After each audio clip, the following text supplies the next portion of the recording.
যখন জন্মাচ্ছি তার মানেই আমাদের কিছু নিজস্ব স্বার্থ রয়েছে, সেই স্বার্থটাকে নিয়ে আমি জন্মগ্রহণ করি। নিজেদের বাসনা রয়েছে, বাসনা না থাকলে জন্ম হবে না, কিছু না কিছু বাসনা তো আছেই। তো সেই বাসনা নিয়ে যখন জন্মগ্রহণ করি, সেই বাসনার থেকে উত্তীর্ণ হতে হয়। তো সাধনা মানে কি? মনটা উদার করার সাধনা, মনটা বড় করার সাধনা, সকলকে নিয়ে চলার সাধনা। যখন আজকে তো আমরা আলোচনা করলাম সংঘ নিয়ে, 1 মে 1897 স্বামী বিবেকানন্দ রামকৃষ্ণ মিশন প্রতিষ্ঠা করেছিলেন। আর 1 মেতেই হচ্ছে ভগবান বুদ্ধদেবের জয়ন্তী, এবং তিনি পরবর্তীকালে তাকে বলা হয় যে সংঘম শরণম গচ্ছামি, বুদ্ধেরই সেই প্রথম সংঘ, তিনি প্রথম সংঘ সৃষ্টি করেছিলেন। তো এইখানে যখন সংঘ হচ্ছে, প্রথম যখন হচ্ছে, কোথায় ওরা করতেন? কয়েকজন মিলে ওরাই কলকাতারই একটা ছোট্ট জায়গায় বাড়ি ভাড়া নিয়েছিলেন, আর বাড়িটা একেবারে ভূতের বাড়ি। সেইখানটাতে ওরা শুরু করলেন বরানগরে। তো বরানগরে থাকতেন একটা ভাঙা বাড়ির মধ্যে। তখনও 8 টাকা, সেই ভাঙা বাড়িটাতেও 8 টাকা দিতে হতো। 8 টাকা মানে তখন অনেক টাকা। তো ওই ভক্ত যারা আছে তারা টাকাটা দিত, ওরা থাকতেন। খাওয়া দাওয়ার টাকাটা একটু গোলমাল হতো। কেন কি, কেউ দিত না, কিন্তু ওরা চাইতেন না, কিছু বলতেন না। মাস্টারমশাই লুকিয়ে লুকিয়ে এসে ওদের যে রান্নাঘর ছিল, সেই রান্নাঘরে এসে দেখতেন কতটা চাল আছে, কতটা ডাল আছে, তেল আছে, সব দেখে শুনে ওইগুলো কিনে এনে ভরে ভরে দিতেন। তো সব সময় ওরা দেখছে চালটা ভরাই থাকছে, আর ওরা সাধন ভজনে এত ব্যস্ত থাকতো, বুঝতে পারতো না কে ভরে দিচ্ছে। পরে দেখা গেছিল যে মাস্টারমশাই চুপি চুপি ওটা করতেন। অথচ অন্যরা তারা ওদেরকে নানান রকমভাবে নিন্দামন্দ করত। তারা বলতো যে তোমরা এখানে রয়েছো কেন, কেন কি তোমাদের সাধন ভজন তো কিছু দেখি না, তোমরা তো সাধু নও, তার মানে নিশ্চয়ই তোমরা বোম বানাচ্ছ ব্রিটিশদের সঙ্গে যুদ্ধ করবে বলে, এইসব করে নানান রকম উৎপাত সব করতো। একটা তেঁতুল গাছ ছিল, তো আমাদের একজন মহারাজ গিয়ে তেঁতুল পাতা এনে সেদ্ধ করে একটা দলা তৈরি করতেন, করে ভাতের সঙ্গে একটা তো কিছু খেতে হয়, ওই তেঁতুলের দলা। তখন সেই মালিটা বলছে তুমি চুরি করবে তেঁতুল পাতা, কোটি কোটি পাতা এমনিই ঝরে পড়ে যাচ্ছে, সেই কটা নিচ্ছি চুরি করছি। আর কাকে বলছে? যোগানন্দজিকে। আর যোগানন্দজি হচ্ছেন দক্ষিণেশ্বরের জমিদারের ছেলে, অথচ তাকে বলছে তুমি তেঁতুল পাতা। ওই সব অপমান সহ্য করে ওরা থাকতেন। তো একটা ডিউটি ভাগ করেছিলেন স্বামীজি, যে তুমি বাসন মাজবে, তুমি এটা করবে, এরকম করে ডিউটি ভাগ হয়েছিল। তো আমাদের অভেদানন্দজি পড়তে খুব ভালোবাসতেন। কোনো একটা বই নিয়ে বসলে উঠতে পারতেন না, সারাক্ষণ পড়তেন। তো ও পড়ে যাচ্ছে, আর বাসন মাজার দিন ও বই পড়ছে, অন্যরা খুব গঁজগঁজ করছে, ঝগড়া করছে যে ও ঠিক এখন বসে বসে বই পড়ছে, বাসনটা কে মাজবে ইত্যাদি। এখনও আমাদের আশ্রমগুলোতে এইটাই চলে। আপনারা শুনছেন ঈশ্বরীয় তত্ত্বকথা। ভিডিওটি ভালো লাগলে অবশ্যই একটি লাইক করবেন, চ্যানেলটি সাবস্ক্রাইব করবেন এবং প্রথম থেকে শেষ পর্যন্ত মন দিয়ে শুনবেন। সন্ন্যাসীদের কাছে গেলে, আশ্রমে গেলে কিছু দিতে হয়। কেন দিতে হয়? অল্প কিছু হলেও দিতে হয়। এই কারণে দিতে হয়, কেননা ওখানে যারা থাকেন তারা নিজেদের বাঁচার জন্য তো একটু খরচা তো লাগেই। তাছাড়া এসোজন বসোজন চলতেই থাকে, আশ্রমে তো লোক সবসময় আসতেই থাকে। তো তাদেরকে একটু প্রসাদ খাওয়ানো, তাদেরকে থাকার ব্যবস্থা করা, তাদেরকে এই করা সেই করাগুলো হতেই থাকে। এখন সেইটা জন্যে এবার সবাই যে আসছে অল্প অল্প করে কিছু দিয়ে যাচ্ছে, তাতেই হয়ে যাচ্ছে।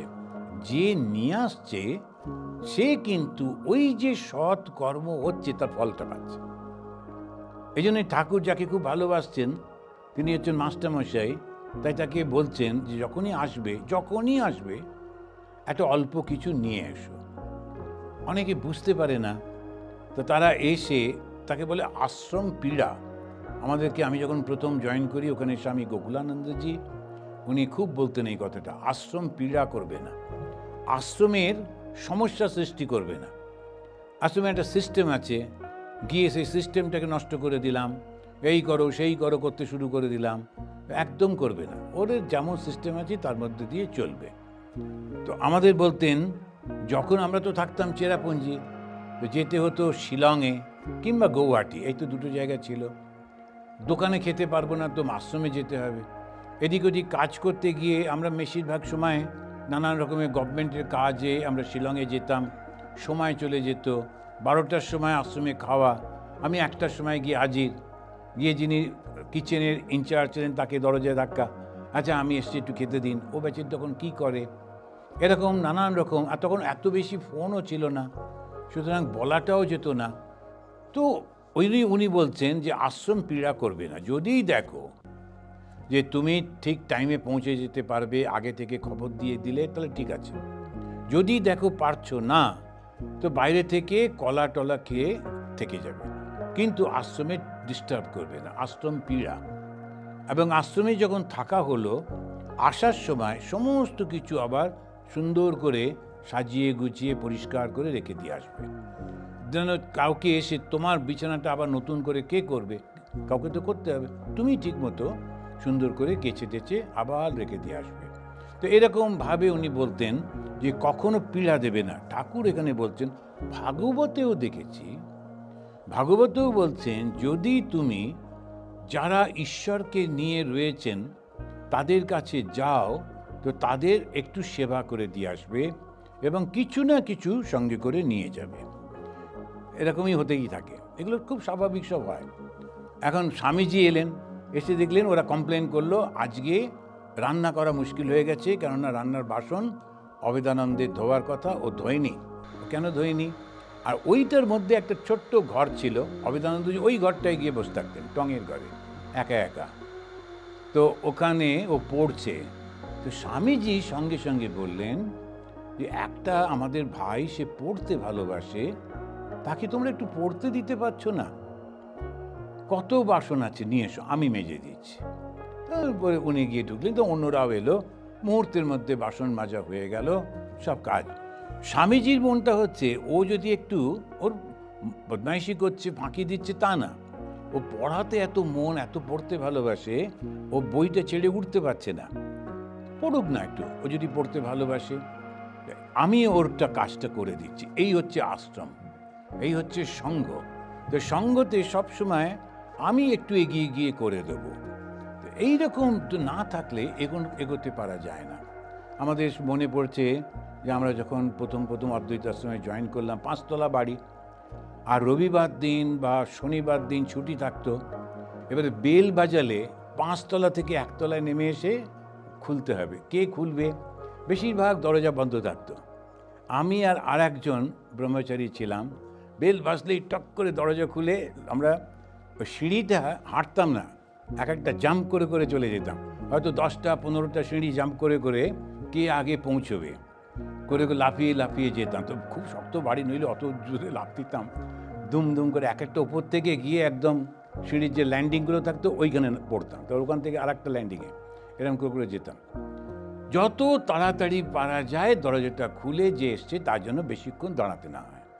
তারপরে খুলে দেখলাম কি ব্যাপার, যেমন একজন এমনি একটা কথা বললো, তখন আবার ওর সঙ্গে বলে আবার বন্ধ করে আবার অতটা ওটা প্রায়ই করতাম, কিন্তু কখনো মনে হয়নি এক্সট্রা কাজ করছি। আর যাদের মনে হতো এক্সট্রা কাজ করছি, খুব দুঃখের সঙ্গে বলতে হয়, তারা বেশি দিন থাকতে পারলো না। ওরা কাজ করতে চাইতো না, ওরা ঘুরতে, ওরা কোনো রকম হেল্প করতো না। দেখা গেল ধীরে ধীরে কোনো কারণে আশ্রম ছেড়ে চলে গেল বা অন্য কোথাও চলে গেল, আমাদের কখনো অসুবিধে হতো না। তো এই যে জিনিসটি নিজের জীবনে পালন করতে হয়, অন্যকেও শেখাতে হয় যে সবসময় উদারতার মধ্যে, I am blessed that I have been given the opportunity to work. আর যত বেশি করছি, যত করছি, তার মধ্যে ভগবানের চিন্তা করছি, সাফিসিয়েন্ট। ওই যে সামনে বসে ধ্যান করবার চেষ্টা করছে 3 ঘন্টা, আর কাজ করতে করতে ও যদি 10 মিনিট চিন্তা করে, যথেষ্ট হয়ে যাবে। এটা নতুন একটা ভাব ঠাকুর তিনি বলছেন, চিত্তম নিবাত দীপবৎ যোগ চিত্তবৃত্তি নিরোধ। এখন যোগ যেটা, সেটা কি? চিত্তবৃত্তি নিরোধ হচ্ছে। চিত্তে বৃত্তি কি? নানান রকমের চিন্তা। আর আমি কিসের চিন্তা করছি? ঠাকুরের চিন্তা করছি। ঠাকুর এই থালায় খাবেন, ঠাকুর এই চামচ নেবেন, ঠাকুর এই জল খাবেন, ঠাকুর এটা করবেন, এইরকম করে আমরা করছি। তখন ঠাকুরেরই চিন্তা হচ্ছে, ধ্যান হচ্ছে। ঠাকুরের সামনে বসে পায়ের উপর পা তুলে চোখ বুজে ধ্যান করবার চেষ্টা করছি, সেটা একটা হচ্ছে। আবার যখন কাজ করতে করতে আমি চিন্তা করে চলেছি, প্রত্যেকটা কাজ ঠাকুরের জন্য করছি, তখনও কিন্তু চিত্ত বৃত্তি নিরোধ হয়ে যাচ্ছে। এটা নতুন একটা পদ্ধতি শ্রীরামকৃষ্ণ বিবেকানন্দ শেখাচ্ছেন।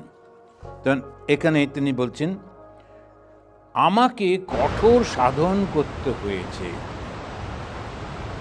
এখন খুব সুন্দর একটা কথা আছে, মুক্ত হব কবে? একজন জিজ্ঞেস করছে, মুক্ত হব কবে? আমি যাবে যবে, আমি যাবে যবে, আমি যখন চলে যাব তখন মুক্ত, তখন আমি নেই। বন্ধনটা কোথায়? ওই আমিতেই তো বন্ধন। এখন বেলতলায় কত রকম সাধন করেছি, গাছতলায় পড়ে থাকতুম, মা দেখা দাও বলে চোখে জলে গা ভেসে যেত। মণি, আপনি কত সাধন করেছেন, আর লোকের কি এতক্ষণে এক্ষণে হয়ে যাবে? বাড়ির চারিদিকে আঙুল ঘুরিয়ে দিলেই কি দেওয়াল হয়? শ্রীরামকৃষ্ণ সাহস্যে, অমৃত বলে একজন আগুন করলে 10 জন পোয়ায়। আরেকটি কথা, নিত্যে পৌঁছে লীলায় থাকা ভালো। এটা খুব কতগুলো গভীর তত্ত্বের কথা বলছেন, ফিলোসফির কথা বলছেন। একজন আগুন করলে 10 জনে পোয়ায়। আমাদের দেশে যারা, আমি জানি না এই দেশেও হবে নিশ্চয়ই, এই যখন থাকতো, দেখ আমাদের দেখেছি যে শীতকালেতে একটা লোক কিছু কাঠকুটো নিয়ে এসে তারা একটা আগুন জ্বালালো সকালবেলায় বা সেই সন্ধেবেলায়, আর ওই পাড়ার বাচ্চাগুলো সবাই এসে ওই আগুনে বসে বসে হাত টানি করছে। আর মাঝে মাঝে একটা করে মিষ্টি আলু, তখন চতুর্দিকে আলু তৈরি হতো, লাল লাল বড় বড় আলু একটা করে দিয়ে দিত, সেই আগুনটার উপরে রাখতো, রেখে সেটাকে আবার টেনে টেনে নিয়ে এসে খুব সুন্দর খেতে লাগতো একটু পুড়ে গেলে। আর ওই আগুনটা সবাই মিলে, বড়রা বসে গল্প করছে, ছোটরা ওই আলু খাচ্ছে, এরকম করে খানিকক্ষণ কাটিয়ে তারপর যে যার বাড়িতে চলে যেত। একজন আগুন করলে অনেক লোকে এসে পোয়াচ্ছে। অর্থাৎ শ্রীরামকৃষ্ণ বলতে চাইছেন, মাস্টারমশাই বলতে আপনি তপস্যা করলেন, অন্য লোকেরা মনে করছে সব আপনার মতো পাবে, তারা তপস্যা কি করলে হবে? সেইটা ঠাকুর উত্তর দিলেন না, বরং উল্টে বলছেন, একজন তপস্যা করলে অন্যেরা তার আঁচটা পায়। অর্থাৎ একজনও যদি কেউ ভালো ঠিক মতো করে, তার কাছে যারাই আসে তারাই ওর ভালো ভাবটা পায়, যারাই আসবে তারাই ভালো ভাবটা পাবে। একে বলে সৎসঙ্গ। এই সৎসঙ্গটা সবাই নিতে পারে না, কত কি করে বেড়াবে, খুব সব কিছু করে, সমাজসেবা করে, কিন্তু ভালো কথা কিছুতে শুনতে ইচ্ছা করে না, একদম মাথা ধরে যায়।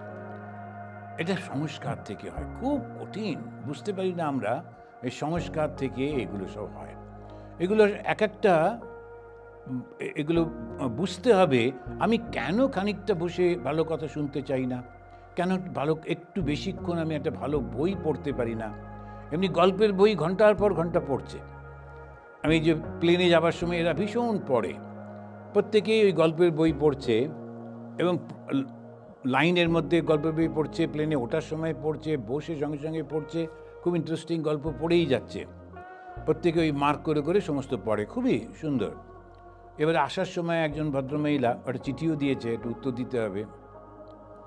উনি বসে বসে দেখলাম একটা বই পড়ছেন, সেই বইটার মধ্যে রয়েছে খুব অদ্ভুতভাবে, আওয়ার গোল ইজ হ্যাপিনেস। আমি জানি না কোত্থেকে, আওয়ার গোল ইজ হ্যাপিনেস। আমরা তো তাই বলি, আনন্দই হচ্ছে জীবনের উদ্দেশ্য, যে সুখম, যেমন আমাদের মধুসূদন সরস্বতী বলছেন। তো সেই আনন্দ পেতে হবে, and how to get the আনন্দ ইত্যাদি। তারপরে ভদ্রমহিলাকে আমি বললাম, this is also, we also think in this way. তারপর থেকে ওর সঙ্গে গল্প শুরু হলো, তো আমি বললাম, আমার পরিচয় দিলাম। উনিও একটা চার্চের সঙ্গে রয়েছেন, সেই চার্চ অ্যাসোসিয়েটেড, তাই ওই ধরনের বই পড়ছিলেন। তারপরে উনি বললেন, আপনার কথা শুনে খুব ভালো, যেমন আমাদের ব্যাখ্যাগুলো করছিলাম, খুব ভালো লাগলো, আমি আরও একটু ইন্টারেস্টেড জানতে ইত্যাদি, একটা চিঠিও দিয়েছেন। তো এই যে আমরা প্রায় সবাই চলেছি কোন দিকে? আনন্দের দিকে। আনন্দ কি করে পাবো? যখন আমি আমার শুধু অহংকারটা ভেঙে সবার মধ্যে নিজেকে দেখতে পাবো, তখনই সেই আনন্দটা পাওয়া যায়। অমৃত বলছে একজন আগুন করলে 10 জন পোয়ায়।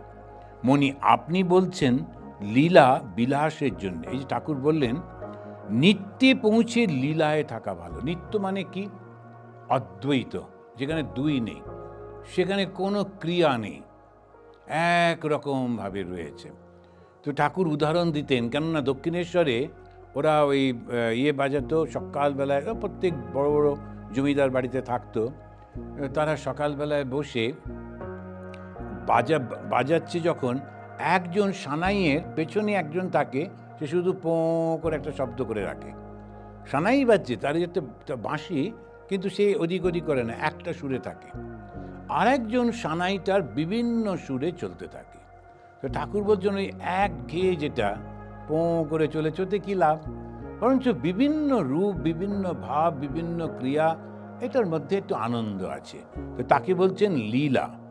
তো লীলা মানে হচ্ছে অপ্রয়োজনে ক্রিয়া, কোনো প্রয়োজন নেই, তবু আমি ক্রিয়া করছি, সেটা হচ্ছে লীলা। আমার করার দরকার নেই, তবু করছি, সেটা হচ্ছে লীলা। আমরা অনেক সময় লীলা শব্দটা ব্যবহার করি, মানেটা বুঝতে পারি না। লীলা হচ্ছে ওই অপ্রয়োজনে। লীলায়া অদ্বৈতত্বম মায়া প্রভাবে নিজেকে বহুধা করেছেন। এখানে একটু বলতে গিয়ে বলছেন ইয়ম স্নায়ু পুমানেশ, ইয়ম স্নায়ু পুমানেশ, যেটা একটা স্নায়ু, তাকে মনে হচ্ছে যেন সেটা একটা মানুষ। এটা শুকনো কাঠ পড়ে রয়েছে, দূর থেকে দেখে মনে হচ্ছে এটা একটা মানুষ। তখন এরকমভাবে আমরা ভুল করি, করে তার উপরে নানা রকম করতে থাকি। তো এই গল্পটা আপনাদের বলেছি, এক একজনের মনে এক একটা ভাব থাকে, সে সেই জিনিসটাই দেখে।